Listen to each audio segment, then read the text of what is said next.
ఏ పూలు తేవాలి ఈశ్వరా నిన్ను ఎట్లా పూజించాలి శంకరా ఏ పూలు తేవాలి ఈశ్వరా నిన్ను ఎట్లా పూజించాలి శంకరా కోటి మహిమలతోని కొలువైన కోటప్ప నిన్ను పూజించిన జన్మే ధన్యమయ్యా ఏ పూలు తేవాలి ఈశ్వరా నిన్ను ఎట్లా పూజించాలి శంకరా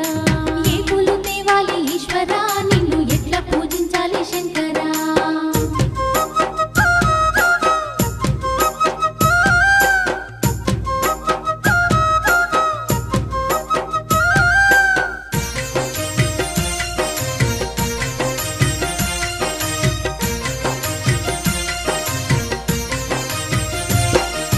దివ్య మంగళ రూపం దీనుల కాచే హస్తం దిక్కులన్నీ ఏలే సక్కాని శంకర